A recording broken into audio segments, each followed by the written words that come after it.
Au jeu de celle qui tape le plus fort, devinez qui a gagné? Eh ben, ce n'est pas moi. Ça va?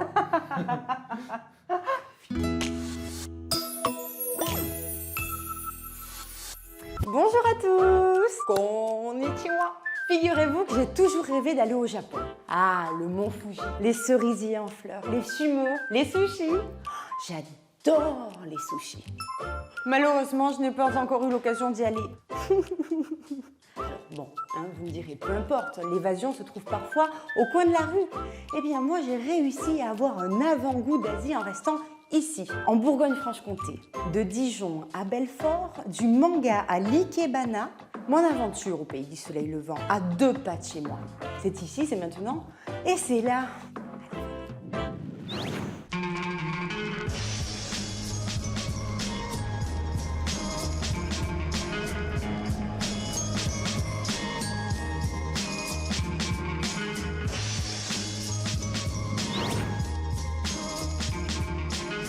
Moi qui ne suis jamais allée au Japon, j'allais découvrir à Dijon tout un pan de la culture populaire nippone qui cartonne auprès des jeunes. Et pas seulement. À 2 pas de la place d'Arcy, on se croirait à Tokyo. Dans le salon de thé créé par Laetitia, on croise des lecteurs de manga, des fans de cosplay et des passionnés de jeux vidéo. On y savoure aussi des spécialités tout droit venues du Japon, comme la limonade ou le taiyaki, une gaufre en forme de poisson fourrée à la pâte de haricots rouges. J'allais me régaler. Comment t'es tombée dans cet univers du Japon? Alors moi je suis de la génération Club Dorothée. Ça part de là, c'est pas Ouais, j'ai 40 ans, donc tu vois, vraiment j'étais à l'époque où ça marchait bien. Et depuis, j'ai toujours gardé cet amour de la culture parce que finalement, dans les mangas et dessins animés, tu vois l'évolution des Japonais et leur savoir-être, etc. Et j'ai toujours rêvé d'y aller, du coup. Tu y as été? J'y suis allée. Alors, j'ai réalisé ce rêve quand j'avais 35 ans. Alors, tu vois, il n'y a pas si longtemps. Ouais. Quand tu fantasmes sur un pays pendant 30 ans... Il faut y aller. Ah oui, il faut y aller. Puis surtout, tu risques d'être déçu. Hein. Bien sûr. Et alors? Et là, pas du tout. C'était C'était même pas le cas. au-delà de ce que... Vrai. Ah ouais. Et du coup, quand je suis rentrée, je me suis dit qu'il manquait quelque chose à Dijon. Pour les personnes comme moi qui adorent le Japon ou qui aimeraient y aller et qui ne connaissent pas ou qui voudraient avoir cette Madeleine de Proust, retrouver un peu ce qu'ils ont ressenti là-bas. Et du coup, j'ai créé mon gâté par rapport à ça. Hop, parfait. C'est prêt? Ouais, il est prêt. Bien doré en fait, il faut qu'il soit un petit peu noir comme ça. Oui, tout à fait. Parce qu'à l'intérieur, c'est quand même moelleux. Donc, hop là. Tu peux commencer par la tête, par la queue ou par la nageoire. Alors... Je vais commencer par la tête, c'est mieux. T'es sûre? Ouais, je commence par la tête. Ok, alors si tu commences par la tête, ça veut dire que tu es quelqu'un de positif, que tu t'en fais pas pour un rien. Ah, mais c'est bien ça. Écoute, c'est pas mal. T'en manges aussi? Non, parce que j'ai déjà pris 4 kilos. Ah ouais, Depuis que vive j'ai les ouvert, taiyaki alors. alors comment te dire? Je vais m'arrêter là. Bois du thé alors. Ouais, c'est ça. Les mangas et moi, comment dire? Ça fait 2.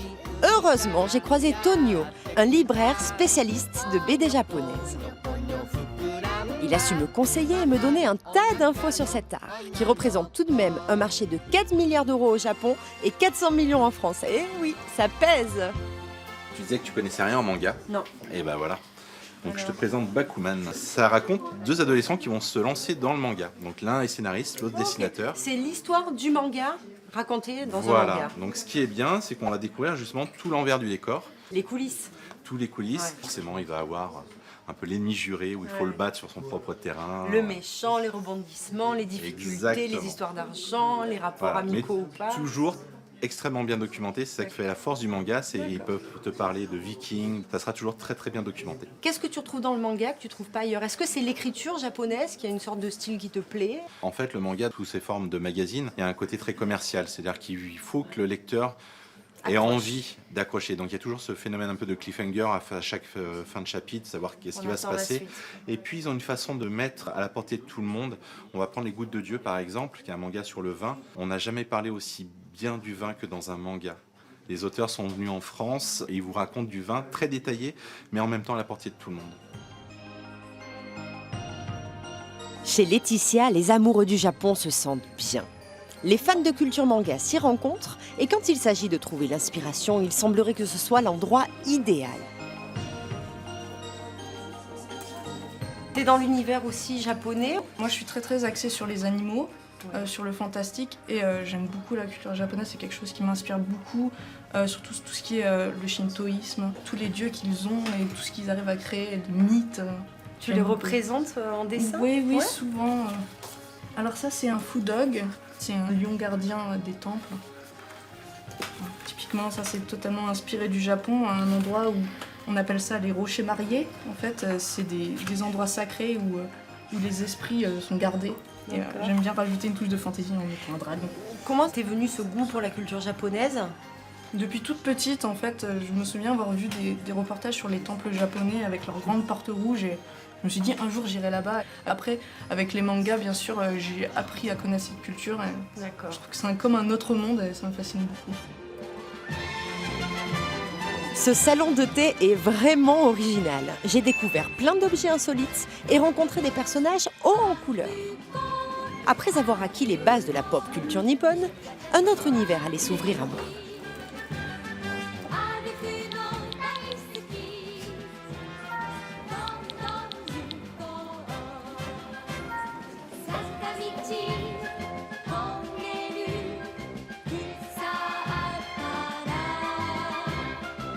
Je quittais le centre de Dijon et prenais la direction de Talent, à 10 minutes de là.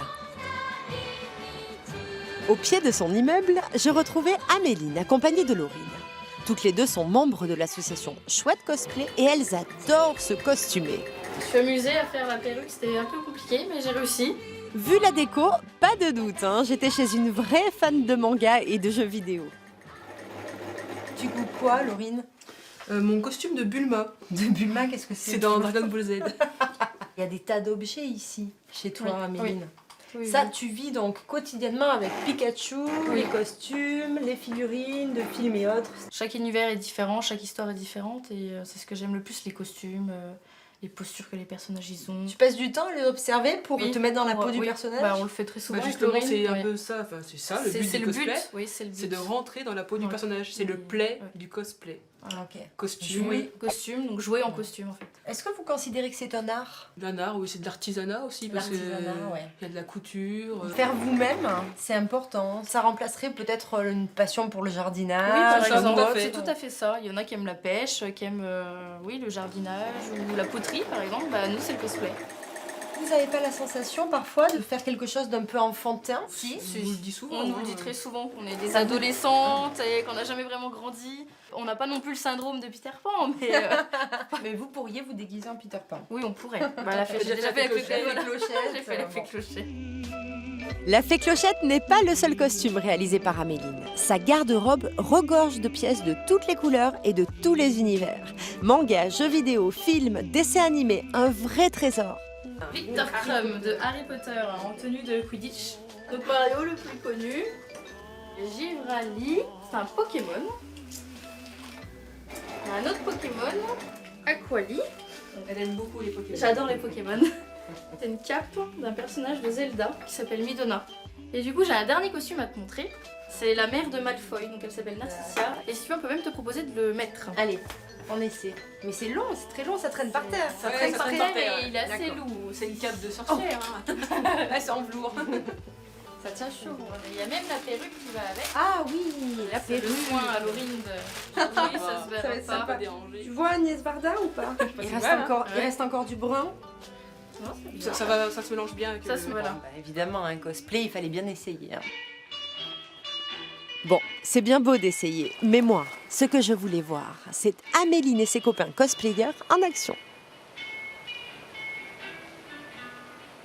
Chat, tu peux te rapprocher un petit peu? Le shooting photo improvisé au parc Suzon de Dijon n'allait pas me décevoir. Regardez comme ils sont beaux et habités par leurs personnages.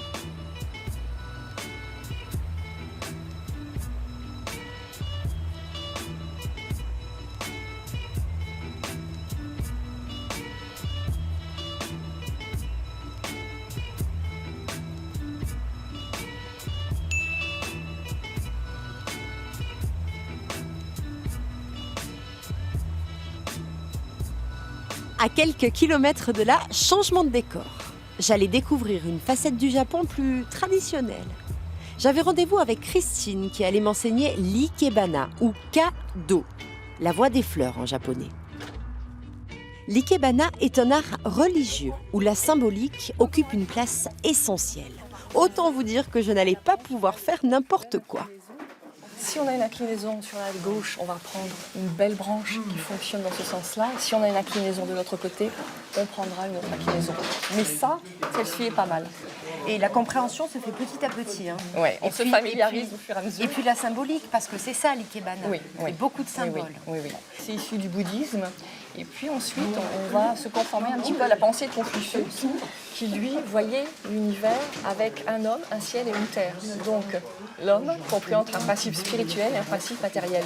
Et c'est ce que l'on va mettre dans le bouquet, on va mettre ces trois éléments. Et on va ajouter bien sûr les fleurs.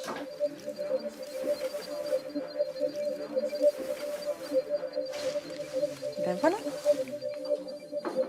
Christine Guillemot est maître ikebana 2e degré, diplômée de l'école Sogetsu de Tokyo.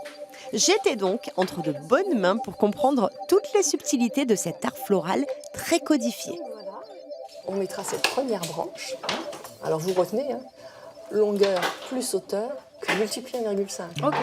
La deuxième branche, ça va être l'homme, qui va mesurer les 3/4 du ciel.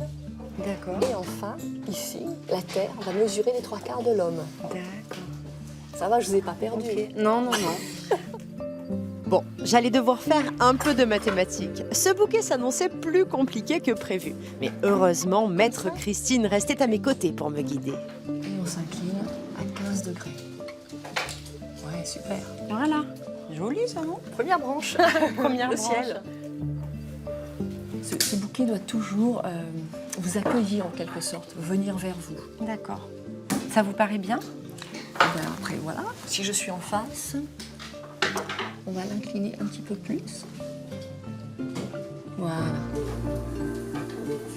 Est-ce qu'on peut connaître mieux une personne en regardant son bouquet? Mais oui, forcément. On y met de soi. On y laisse son âme dans un bouquet. Oui, ça c'est évident. Ouais, ouais. Parfois, je reconnais un bouquet, je sais qui l'a créé. Wow. Ouais. Allez, il était temps pour moi de mettre mon âme dans mon bouquet. Et en jetant un œil à mes voisins, je constatais en effet que même codifié, chaque bouquet était différent. Et enfin, ma dernière tulipe. C'est un peu court peut-être là. Non, c'est bien. Voilà. Ouais.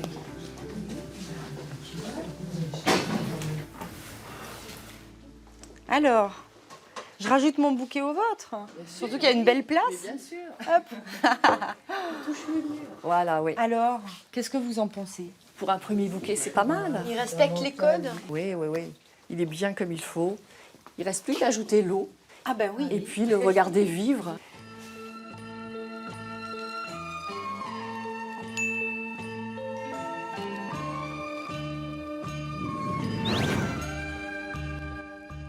Visiblement, les Français aiment le Japon. Mais est-ce réciproque?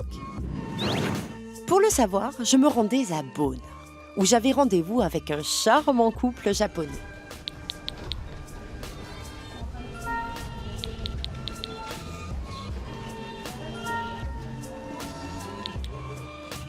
À 2 pas de la basilique Notre-Dame se trouve le Bissau, le premier restaurant japonais de Bourgogne. En cuisine depuis 2004, on retrouve le chef Mikihiko Sawahata. Quel look! J'étais super impressionnée.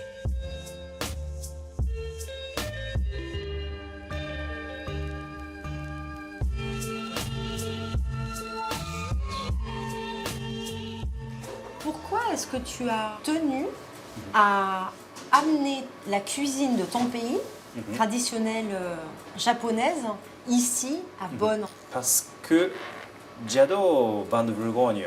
Tu aimes le vin? Ouais. J'ai pensé vin de Bourgogne, chardonnay, pinot noir, c'est monocépage et cuisine japonaise. C'est très bon mariage. On cherche toujours la finesse, le côté finesse dans le vin et on a choisi le vin de Bourgogne. Donc ça, c'est les sashimi. Il est là, même poisson, mais ça c'est sushi. Et un sushi mangé avec les doigts. Avec les doigts? Oui, traditionnellement, on mange comme ça, comme sandwich, comme hamburger. Ok. Parce qu'au début, sushi est fast food Ah oui. au Japon, oui. D'accord. Donc ça, c'est le bar. Hein. Oui. Oui, oui. Et manger une une fois. seule fois. Ah, une seule bouchée? Oui. Il est Allez, comme ça. on goûte.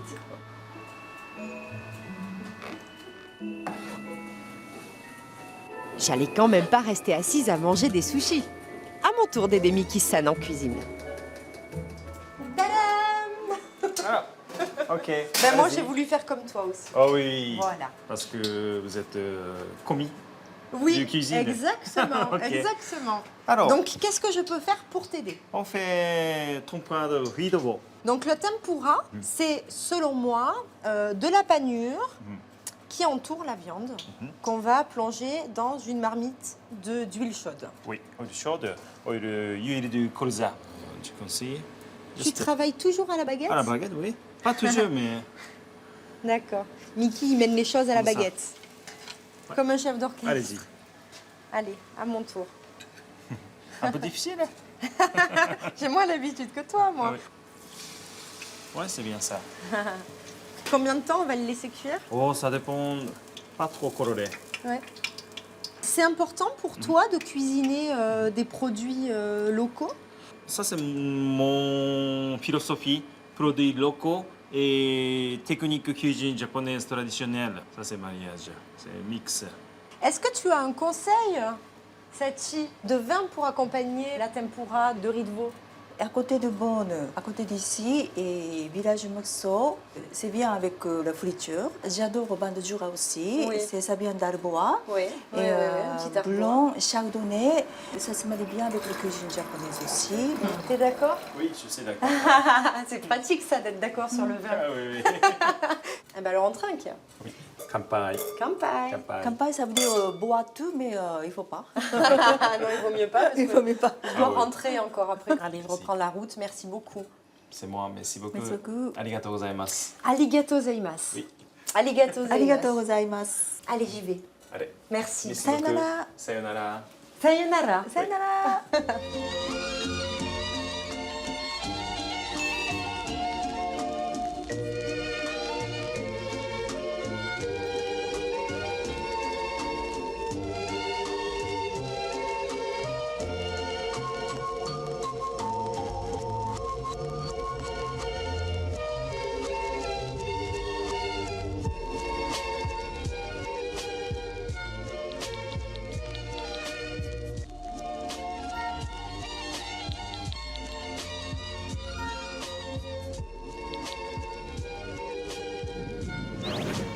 Prochaine étape, Belfort. Mais avant cela, il faut que je vous parle d'un petit coin d'Asie que j'ai découvert. À Haute-Oreille, en Haute-Saône, les jardins aquatiques d'Acorus, créés par Sylvie et Olivier il y a 25 ans, forment un parc de 3 hectares, ouvert au public. Labellisé Jardin remarquable, c'est un lieu zen qui rappelle la sobriété et la beauté des jardins japonais. Et puis pour éviter qu'il y ait de nouveaux bourgeons qui démarrent à des endroits où on ne voudrait C'est pas. bon, tu libères un peu les branches.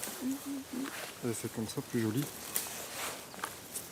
Ça permettrait de, toi, de bien pénétrer dans le nuage. Voilà. Il y a plein de feuilles hein, de cerise dedans.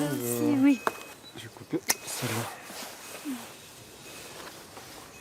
Tu vois, il y a plein de petits bourgeons, enfin les petits yeux qui seront développés sur le bas là. Oui. Celle-là, il faut qu'on les coupe. L'inspiration de ce jardin, c'est un peu l'Asie quand même, parce que c'est ce côté zen qui fait que quand on a voulu s'installer à la campagne, c'était un peu ce qu'on recherchait, une certaine quiétude. Et puis on s'apercevait que dans la nature, on l'a retrouvée, cette quiétude d'une façon générale. Et on a eu envie de modeler un jardin un peu à l'image de la nature.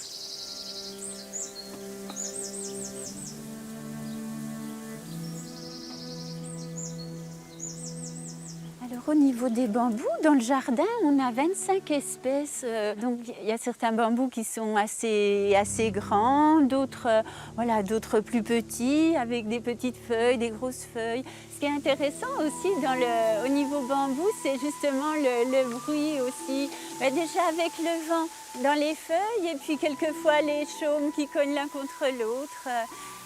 Et je trouve que c'est très beau quand on est à l'intérieur du massif et qu'on regarde en direction du ciel.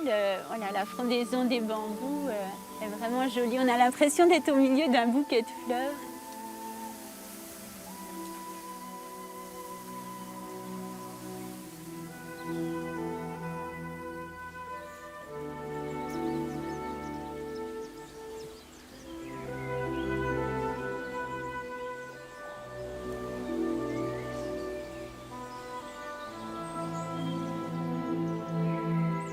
Ça, c'est un arbre clé du jardin.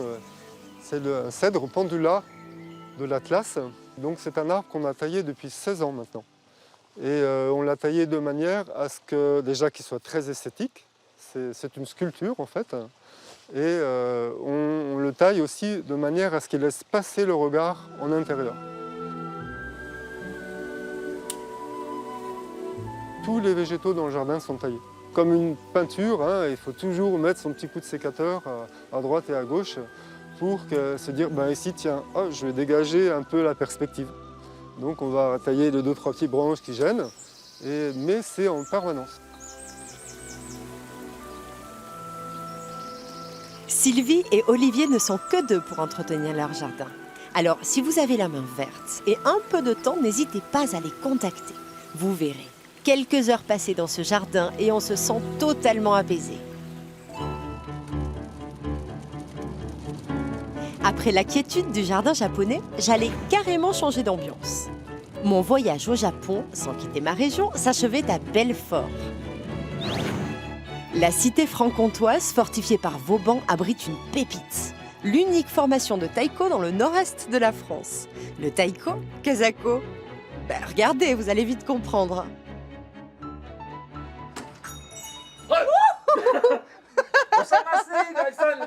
Vous êtes Hervé?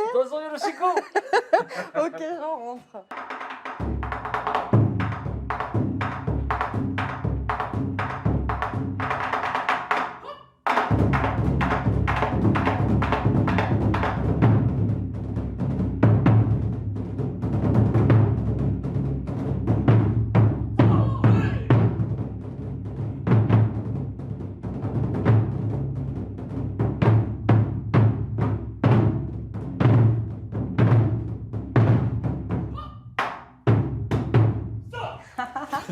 Alors quand on vous regarde, ça a l'air assez guerrier et puis vous faites aussi des petits cris comme des cris de guerre. Exactement, ces cris, c'est des kiai en fait, hein, comme aux arts martiaux. Ça nous permet de communiquer entre nous, de communiquer avec le public aussi, et aussi de marquer certains temps à un moment donné. Quand il y a un peu de silence par exemple, ça nous permet nous de marquer des temps. C'est une façon aussi de vous coordonner pour vous? Tout à fait. Le travail au taiko est un ensemble de morceaux liés avec plusieurs tambours. Et cette façon justement de crier, qui est en fait un son d'énergie, permet oui, justement de poser certains rythmes, certaines mesures par rapport au morceau.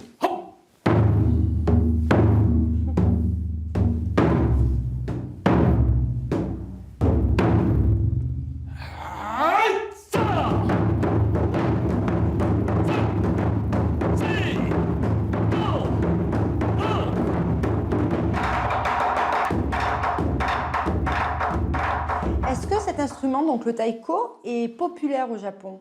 Extrêmement populaire. On trouve des groupes de taiko dans tous les villages quasiment, et ils sont sortis pour tous les festivals, toutes les grosses manifestations.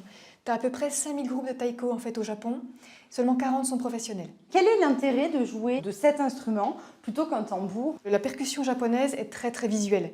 Ça demande une chorégraphie autour du tambour qu'on n'a pas dans d'autres types de percussions où c'est relativement statique. Ici on peut tourner autour du tambour, c'est très très visuel, très chorégraphié.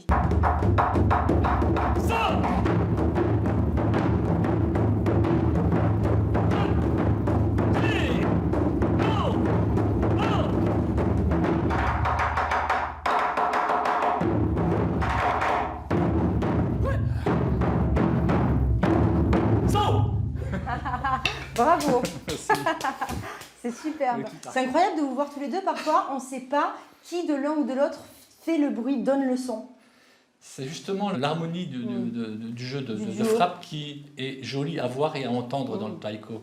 Et plus on est nombreux et mieux c'est en fait. Donc nos élèves qui nous suivent chaque semaine travaillent avec ardeur pour arriver justement à cette justesse de frappe ensemble, simultanée. C'est très beau.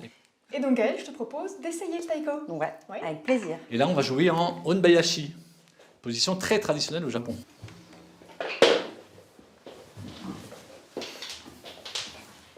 Et donc on joue avec les abdos. Ça faisait longtemps que je n'avais pas fait, tiens. Oui, Activité physique. oui.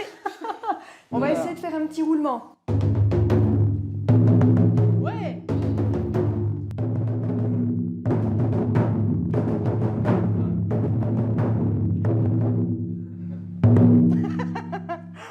C'est bien, tu vas aller un peu plus vite? On y va? On y va. Allez, 3, 4.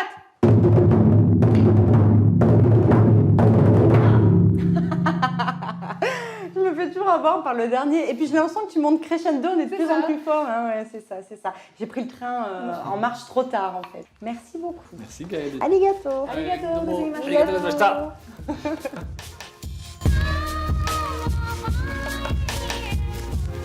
La formation Kichigai Taiko se produit régulièrement dans la région et au-delà. Si elle passe près de chez vous, n'hésitez surtout pas à aller l'applaudir. Frisson garanti, croyez-moi. Arigato à tous et à chacun pour tous les moments merveilleux que nous avons partagés. C'est là, c'est terminé pour aujourd'hui. Alors je vous donne rendez-vous la semaine prochaine. D'ici là, nous restons connectés. Prenez grand soin de vous et je vous embrasse très fort. Bye bye.